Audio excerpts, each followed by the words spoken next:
Bonjour à tous les amis, j'espère que vous allez bien. Aujourd'hui on se retrouve pour une nouvelle vidéo, on se retrouve pour cette grande avant-match FC Barcelone, Bayern Munich. Le Barça doit absolument s'imposer pour se qualifier en Ligue des Champions et passer ses poules de ce groupe de la mort qui est vraiment très compliqué. Le Barça enchaîne les victoires, maintenant le Barça doit enchaîner les victoires face au Bayern Munich au Camp Nou. Le Barça est favori ou non, on va voir ça dans cette vidéo. On va regarder quel 11 Xavi doit-il aligner pour battre cette grande équipe du Bayern. On va aussi parler des enjeux. On va regarder le classement de la poule, de notre poule, de LDC. Bref les amis, restez bien jusqu'à la fin de la vidéo, c'est très important. Et pour terminer, je vous donnerai mon pronostic. Les amis, n'oubliez pas de vous abonner et on ne perd pas plus de temps. C'est parti pour la vidéo.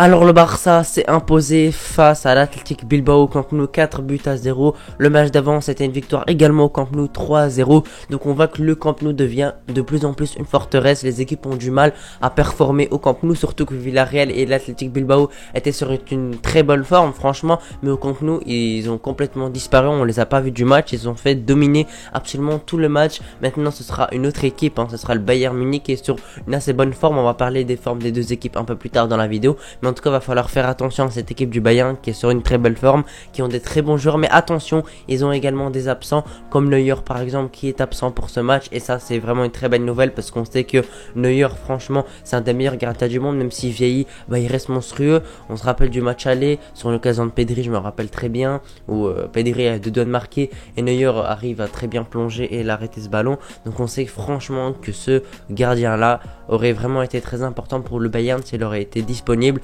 Heureusement il est absent, il y aura son remplaçant, je me rappelle pas du tout de son nom, mais en tout cas ce sera bien évidemment un gardien bien moins meilleur. Donc on espère que les joueurs du Barça ne vont pas rater des grosses occasions, parce que si nos ballons sont bien placés, je pense pas que le gardien remplaçant du Bayern Munich fera des parades incroyables, même s'il faut pas s'attendre à un gardien amateur bien évidemment, c'est le gardien remplaçant du Bayern, donc bien évidemment ce sera un gardien de qualité, mais ce sera pas un des meilleurs gardiens du monde bien évidemment. Pour le Barça, il y a eu des retours de blessures qui nous ont fait du bien, comme De Jong, comme Bellerin, parce que Sergio Roberto a une blessure à l'épaule, donc ça c'est très bien.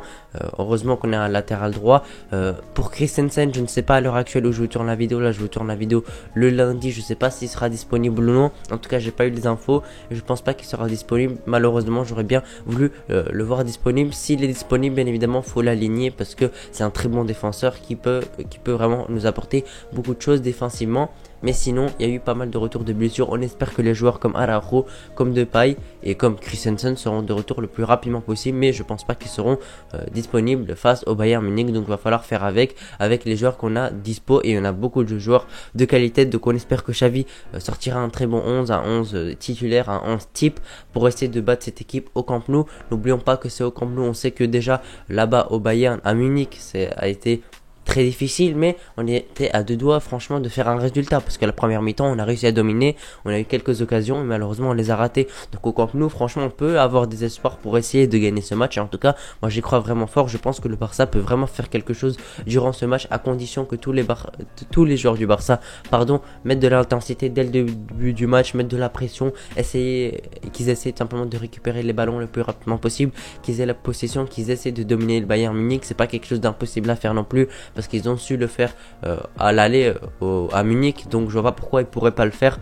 au Camp Nou. Donc on espère qu'ils feront vraiment une performance exemplaire et on espère qu'on pourra s'imposer, parce que la victoire est très importante et décisive pour voir si on peut se qualifier pour la suite de la Ligue des Champions, ou bien si on va retourner en Europa League 2 fois de suite, ce qui serait vraiment très honteux de la part du Barça et qui serait vraiment catastrophique point de vue économiquement et aussi pour l'image du Barça. Franchement, le Barça qui va 2 fois de suite en Europa League, ce serait un peu honteux, et franchement les joueurs du Barça devraient avoir honte, et aussi les dirigeants. Donc maintenant les amis, on va parler du classement de la LDC. Maintenant les amis, on va parler de la poule du Barça, donc le groupe C. Le Bayern est tout devant et sûr d'être qualifié avec 12 points, l'Inter est derrière avec 7 points, le Barça est derrière encore 3ème avec 4 points, et le Viktoria Plzen est dernier avec 0 points.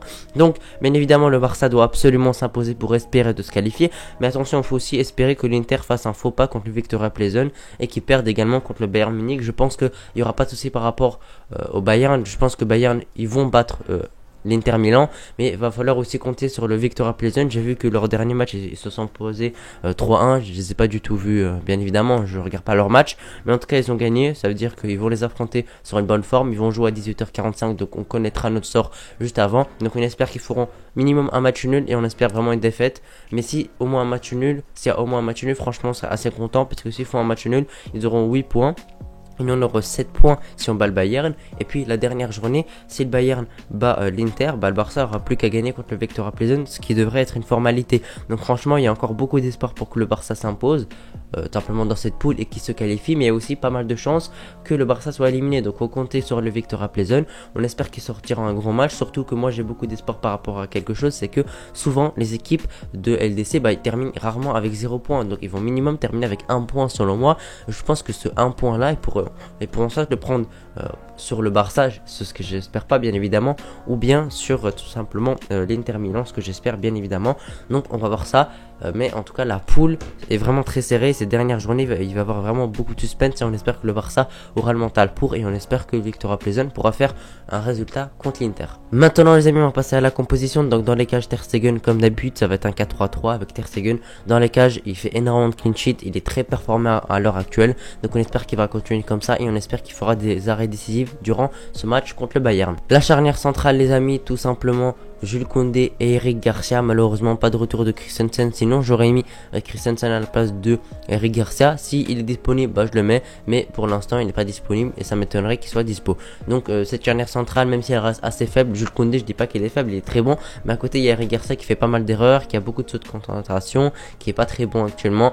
Donc on espère qu'ils seront assez solides et qu'ils feront pas des grosses erreurs défensives, surtout Eric Garcia. Pour les latéraux les amis, à gauche je mets tout simplement Alejandro Balde qui est très bon actuellement, qui a fait son dernier match contre l'Athletic Bilbao qui a été excellent aussi. J'ai bien aimé son match et je pense que tous les supporters ont aimé son match. Donc moi je le réaligne et je le mets titulaire et j'espère qu'il va continuer comme ça et j'espère qu'il fera un gros match contre le Bayern Munich, ce qui devrait vraiment être très important pour nous. Et à droite j'aligne Bellerin parce que Sergio Roberto a fait une très belle performance contre l'Athletic Bilbao, mais malheureusement il a eu une blessure à l'épaule, je pense pas qu'il sera disponible pour ce match. Donc je mets Bellerin, c'est simplement latéral droit de formation. Donc on espère qu'il sortira un grand match, même s'il n'a pas joué beaucoup ces derniers temps, en plus il a été blessé. Je doute qu'il soit à 100%, mais bon on n'a pas trop le choix de l'aligner. On espère qu'il pourra être un minimum performant et ne pas faire des grosses erreurs qui peuvent nous coûter des buts. Bon les amis, maintenant on va passer tout simplement au milieu. Donc le milieu pour moi c'est un milieu assez classique, Frenkie de Jong, Pedri et Gavi. Gavi je sais pas s'il sera disponible honnêtement parce qu'il a eu un gros coup, mais je pense que c'est pas une blessure, donc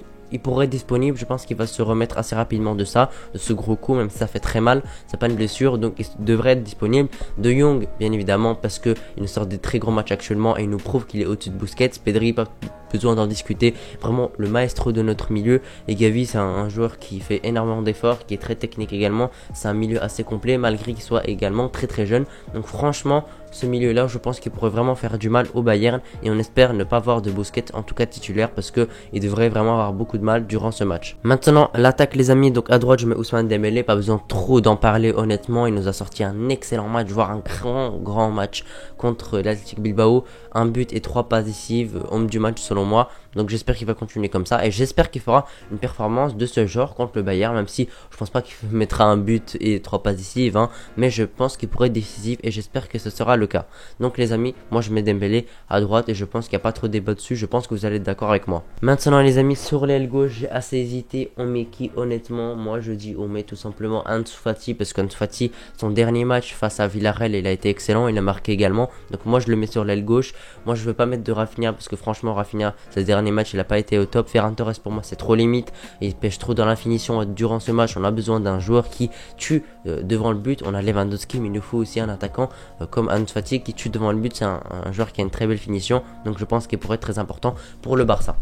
Et maintenant les amis, on va passer au numéro 9, au joueur de pointe, Lewandowski, Robert Lewandowski. Donc comment dire, franchement Lewandowski, il nous a encore sorti un gros match contre l'Athletic Bilbao, il a été décisif, il a marqué un but et il a fait une passe décisive, il a encore sorti son très bon match. Donc on espère qu'il continuera comme ça et on espère qu'il fera surtout pas de raté face au Bayern parce qu'on sait qu'au match aller, il a raté une grosse occasion où il est en 1 contre 1 et tire au-dessus. Donc on espère que cette fois il va pas tirer au-dessus, il va tirer dans les cages. On espère qu'il sera décisif parce que ce match sera vraiment très important pour la suite de la saison, il faut absolument s'imposer.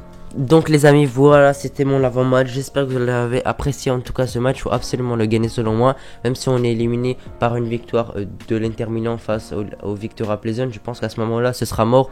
Ou bien il y aura quelques chances, mais je pense que ce sera mort. N'hésitez pas à me corriger en commentaire. Au moins, il faudrait gagner ce match pour sortir de cette poule avec un peu d'honneur et en ayant battu tout simplement le Bayern Munich, ce qui serait vraiment une grosse prouesse, parce que ces dernières années, le Bayern Munich nous a vraiment fait très mal. Donc on espère qu'ils vont un minimum s'imposer. Voilà les amis, j'espère que vous avez apprécié la vidéo. Si vous l'avez apprécié, n'oubliez pas de vous abonner et de lâcher un pouce bleu. Moi je vous remercie d'avoir regardé la vidéo jusqu'ici. On se retrouve à mercredi pour simplement le débrief. Ciao.